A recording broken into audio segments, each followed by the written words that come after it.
Please keep in mind that the information in this presentation focuses on large agricultural animal farming operations. The statistics quoted are primarily for the United States, but factory farming is a global issue. Globally, all numbers used would be substantially higher. Let's start by learning about how pigs are raised on a factory farm. But first, I'd like to start by looking at pigs in their natural setting. Pigs are fascinating animals known for their intelligence and social behavior. They are one of the smartest animals in the world. They communicate constantly with 20 grunts, oinks, and squeals to express different situations. They lead rich social lives in their natural environment and display a range of emotions, including the ability to feel joy, fear, and affection, making them more complex than many people realize. Pigs can play complex games. They have excellent memories. They are social. They become stressed when they are alone. They love to play and they love to snuggle, and they are gentle. Unfortunately, on a factory farm, they do not get to do any of these natural behaviors. Most of us don't think about pigs in this way with all of these attributes. Unfortunately, female pigs are born to a lifetime of suffering on factory farms. They are one of the most intensively farmed animals on the planet, as they suffer almost from the time they are born. As of March 1, 2024, the U.S. had 74.6 million pigs and hogs on farms. At least 93% of pigs raised on farms are on factory farms. As we will see, chickens are the most farmed by number, but female pigs are the most intensively confined for much of their lives. Let's look at how pigs live on a factory farm. They are kept in one of three ways. The first is group housing with straw-lined sheds, or when female pigs are pregnant, they live in gestation crates, also called a sow stall. When they give birth, they are moved to farrowing crates. When kept in group housing or straw-lined sheds, they are indoors with up to 2,500 pigs in one building. Pregnant sows are the most confined of these animals. They are intensely confined for up to 4 months of their pregnancy, and pregnancies are continual. So they are intensely confined for most of their lives. First, they are confined in a gestation crate while pregnant, then transferred to a farrowing crate before giving birth. We will look at each of these crates in detail.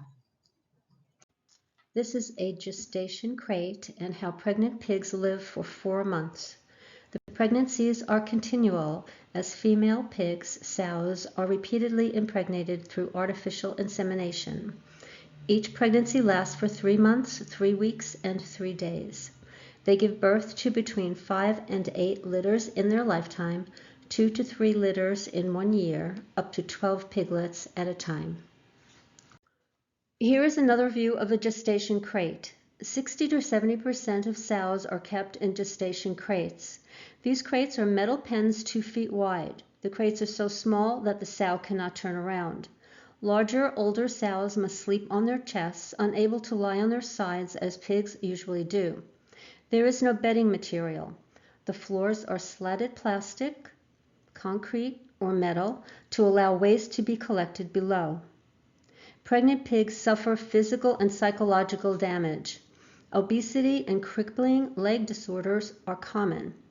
They experience neurotic coping behaviors such as biting the bars or at the air. Imagine how bored these intelligent animals must be. Gestation crates are banned in some countries and in some U.S. states.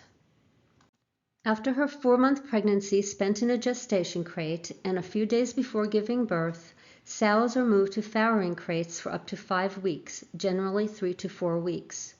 Crates are slightly wider than gestation crates so they can lie down to nurse, but they can only take a step forward and backwards. Because there isn't any bedding, the sows develop sores on their shoulders and knees. You can see how many farrowing crates there are in the rows on the top picture. Most of their life is spent in the gestation crates, then farrowing crates, before being culled from the herd and sent to slaughter. So to review, 4 months in a gestation crate, then straight to a farrowing crate for up to 5 weeks. She can barely stand up or lie down. She can take a step forward or backward. She cannot turn around. She is sent to slaughter when she can no longer produce, typically 5 to 8 litters in her lifetime. After the sow nurses her young, they are taken away. The sow becomes distressed when her babies are taken from her. The piglets are put into pens with metal bars and concrete floors and live there until they reach a slaughter age of 250 pounds at about 6 months old. Sows nurse their young for 3 to 4 weeks, then they are re-impregnated. 15% of piglets die before the age of 3 weeks. The next slide will discuss tail docking, teeth cutting, and ear notching of piglets, and shows pictures of the piglets having these procedures done. Tail docking is done to reduce injury from other pigs' aggression. Piglets are born with 8 sharp teeth, so their teeth are cut down, which often exposes the nerve-filled pulp cavity of the tooth, causing acute and long-term pain. Ear notching identifies their litter and individual position within their litter.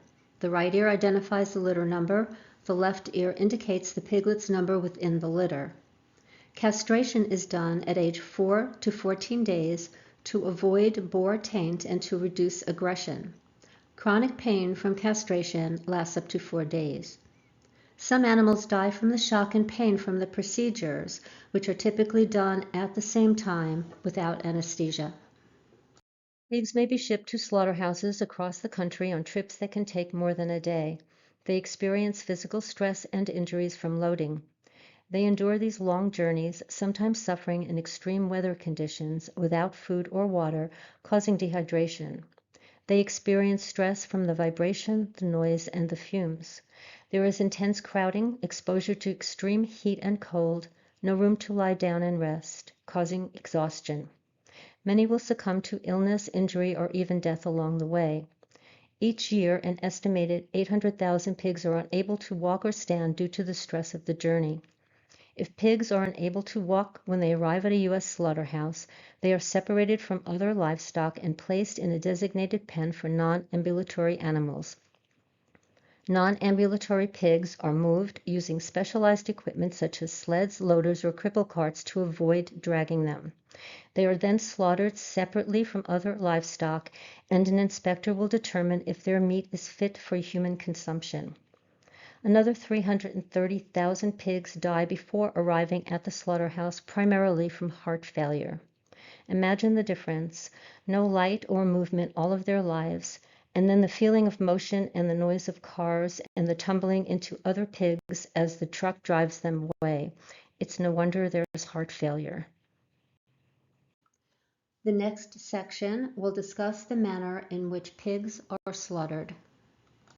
In the U.S., pigs are first rendered unconscious using one of the following means: stunning using electric current applied with electrodes, using a captive bolt pistol, or inhalation of high concentration CO2, the last being the most common at 90% utilization.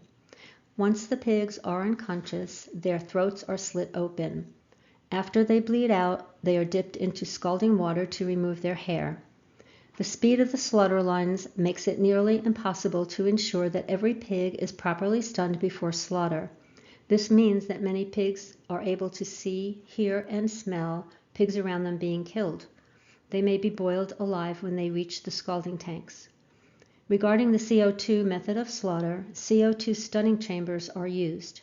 This enables the stunning of up to 6 pigs at a time, equaling about 1,000 to 1,600 per hour. This process only renders them unconscious, so they must be slaughtered before they regain consciousness. Please do not eat pigs. Choose meals without pork. Here is some information for you on ways to tailor your diet. Are you familiar with the variations of diets which eliminate all or some animal products? This list helps to clarify the differences. Take a look and see if one of them appeals to you, and perhaps you can start a paradigm shift. But remember, slowly is okay too, and small choices make a big difference.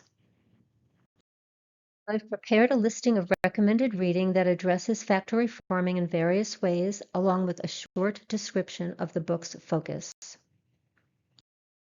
Here's a listing of movies that focus on animal agriculture and are all very well done and worth watching. This list of recipe websites will provide endless choices in all categories. Please check them out. These plant-based products are my favorites, and I recommend them. However, if you try a brand and you don't like it, try another because they are all very different.